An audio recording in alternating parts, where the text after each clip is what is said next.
There are remarkable new revelations in our lead story tonight. Bob Lambert, a former undercover police officer, has told Channel 4 News of the full extent of his clandestine infiltration of pressure groups like the Animal Liberation Front, seducing women who were among his targets, using false identities taken from dead children, and co-writing a libelous leaflet that led to one of the most expensive legal actions in English history.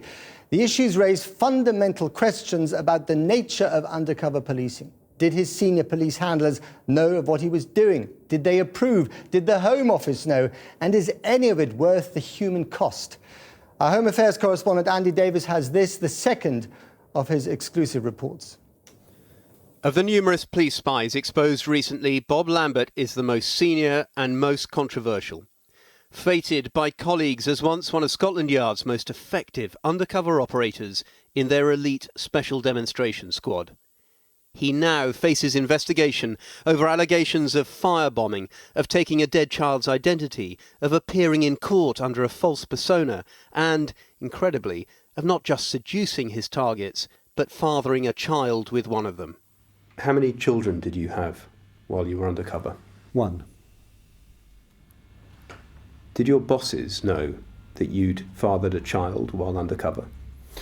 Well, that is a question, Andy, that I won't answer now. I shall be, willing to discuss that with the investigation team.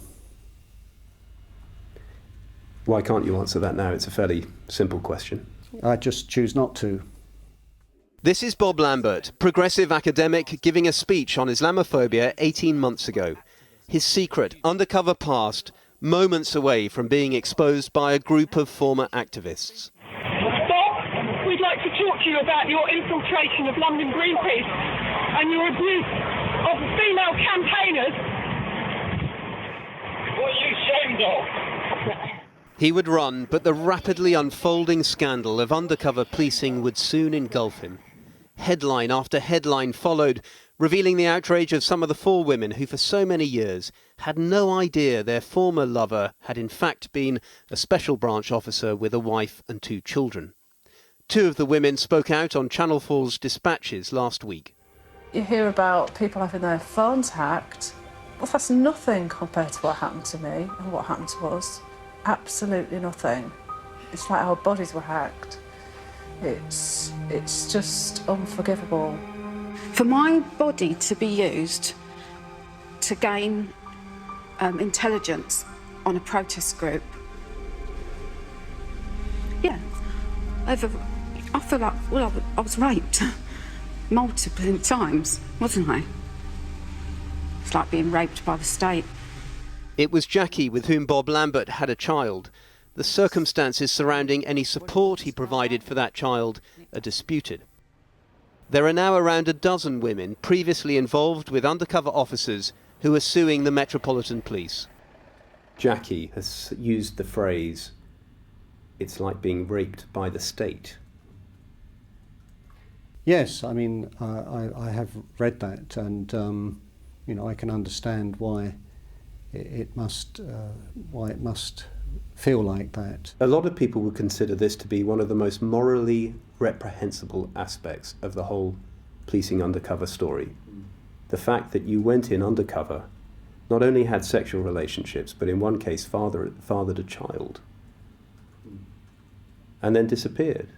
Would you accept that what you did was morally reprehensible? Yes, I would. I'd always been a faithful husband. I only ever became an unfaithful husband when I became an undercover police officer. This is it not, a gross invasion of someone's privacy? It hardly serves the cause of fair and objective policing for people like yourself and other undercover officers to have been having sexual relationships with targets. With hindsight, I can only say that I genuinely regret my actions. I apologise to the women affected. Were these women actively targeted and used tactically to enhance the spy's cover story? No, claims Lambert, it was love, he says, it just happened. It will fall to a major police investigation, Operation Hearn, to determine the truth of that claim. As it will the extent to which these undercover officers were resurrecting the identities of dead children, a ploy designed to get them birth certificates for their alter egos. So Bob Lambert would become Bob Robinson, the identity taken from a child called Mark Robert Charles Robinson, born around the same time as Lambert, who died aged 7. This is shameful, isn't it, the harvesting of dead children's identities? Well, I'm not sure. If it's put to good use, I must say in 1984, when I adopted that identity, I didn't really give pause for thought on the ethical considerations. That's what was done. It was routine, says Lambert, and significantly, he claims, authorised by the Home Office. Let's be under no illusions about the extent to which that was an accepted practice that was well known at the highest levels of the Home Office. The Home Office knew about the harvesting of dead children's identities? Well, of course. 1984, and Lambert was sent to infiltrate the Animal Liberation Front.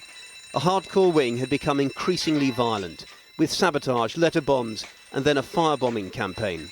Bob Lambert would play a pivotal role in getting 2 of those involved, Andrew Clark and Jeff Shepherd, jailed. He was closest, he says, to Shepherd. In my heart, there's only one heart here, and in my heart he was... the enemy? No. In my heart he was a friend. To many other activists he deceived, he's already apologised. I would say to them that I had a genuine respect for their cause, and I still do. They'll look at this and frankly find that insulting, you saying that you've got respect for their cause. I mean, you went in there, you infiltrated them, and in some cases, in one case specifically, got them jailed. And I think, Andy, I don't think there is a big contradiction, because my rational justification for that is that the cause is good, but the means are not. What about the means of the Special Branch spies? This is a Debenham store firebombed by the ALF in 1987, one of 3 attacked. Last June it was alleged in Parliament that according to a jailed activist, it had been Bob Lambert who'd planted one of the devices. He's always denied that. You weren't involved at all in that? In the planting or the ignition of that incendiary device? No, it's a false allegation. Another hugely contentious issue in all of this is whether undercover officers ever appeared in court under their false identities, and if so, whether they were committing perjury in the process. Bob Lambert reveals he was arrested at least 4 times whilst undercover. Did you ever give evidence in court using a false identity?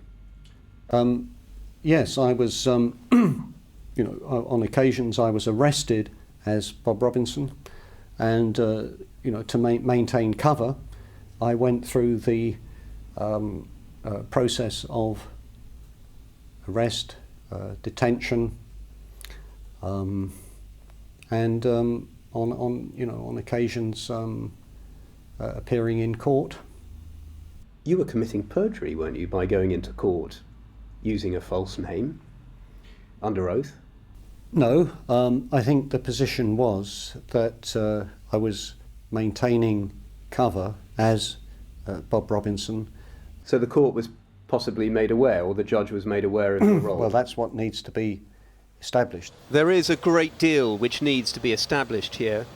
Bob Lambert also, as revealed recently by The Guardian, even co-authored the famous McLibel leaflet whilst undercover, the one which led to one of the longest libel trials in British history.